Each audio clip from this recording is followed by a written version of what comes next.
Hi guys, so I know a lot of you guys watch me and you guys are not subscribed. Like, what are you doing? Like, what are you doing? Like, really?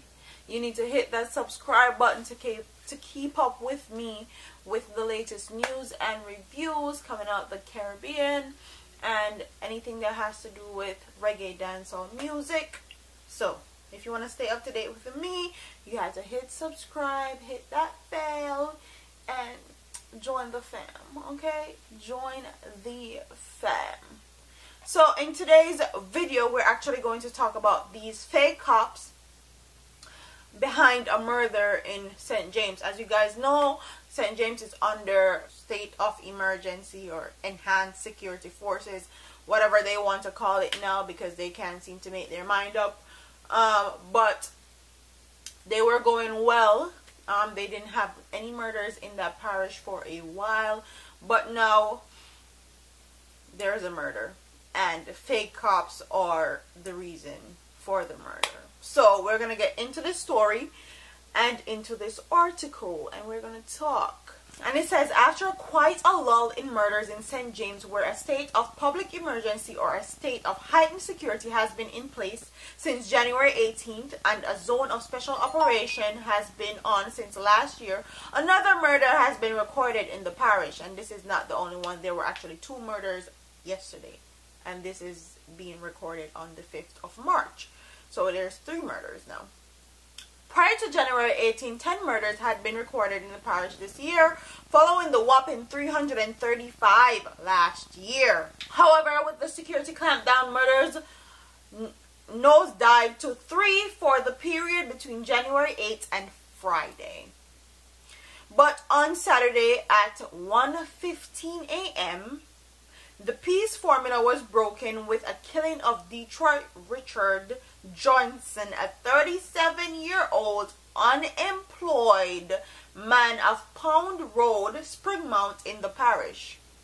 Even more disturbing was how Johnson was reportedly killed. Official reports indicated that 2 men were wearing a mask and armed with handguns and poses as police officers knocked on the door of Johnson's girlfriend's family house in the early morning hour. When the door was opened, the men proceeded to the bedroom where Johnson was and opened gunfire, hitting him several times in his chest. Johnson was later pronounced dead. The Montego Bay police are investigating the incident. So a few months ago, we were talking about how reckless Jamaican cops are, because a video actually surfaced of a man going into a police vehicle, and he proceeded to take out the policeman's vest and his hat. And this is a ongoing thing in Jamaica with the Jamaican Constabulary Force. It seems like they don't follow protocols, or even if they do follow protocols, there's sometimes that they just don't care and then just do what them feel like to do. So in the video, the man took out the vest and hat and put it on and was lollygagging, making jokes and fun with somebody else that was actually videoing the incident. And this goes to show how unprofessional our JCF members are. How do you leave your government issued vehicle open to the public, where you possibly can have your licensed firearm in there and other government property like your vest and your hat, and people's information also? Because if you write a ticket or you give a ticket, you have to write down people's information, their address and all that. So people's information can possibly be in that car. Government property like the gun, the vest and the hat.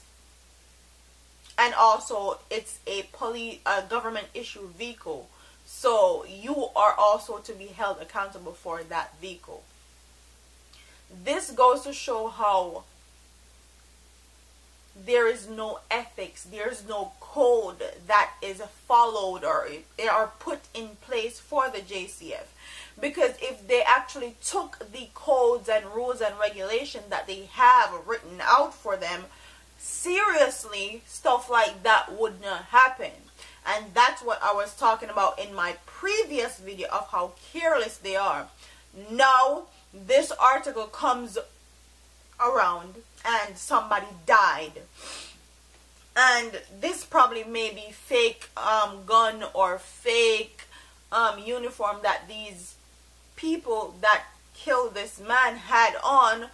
But this goes to show that the JCF need to be held, and the JCF members need to be held accountable for their actions when they do careless stuff like that, like leave their car open, their gun is stolen.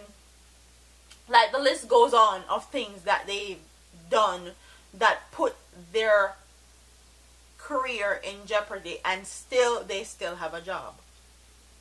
So this person now dressed up in a police uniform and proceed to kill somebody.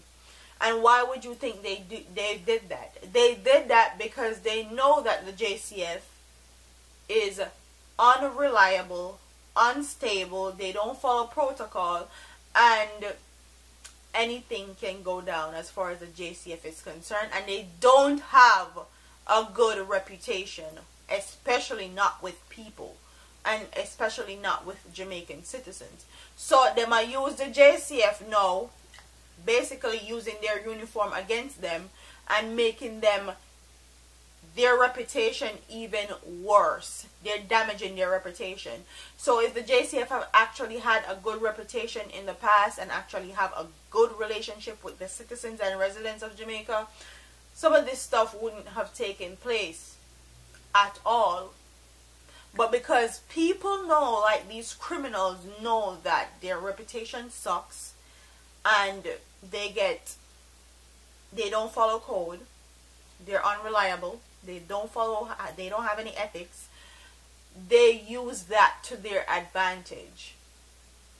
And this goes to show how lackadaisical and how corrupt the JCF is, because if you have a organization that is responsible, you need to make sure that everybody is in accordance with that.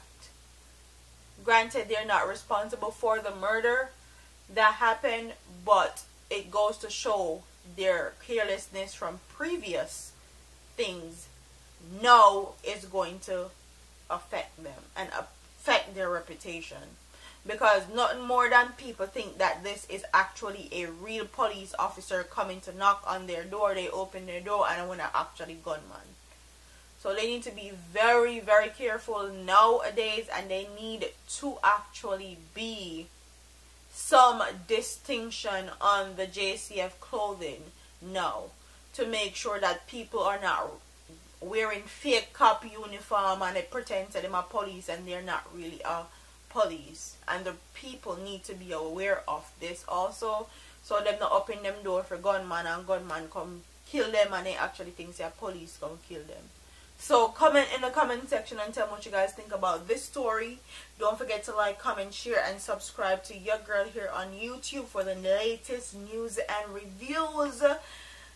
I'm trying to get it on and popping, man. So, deuces.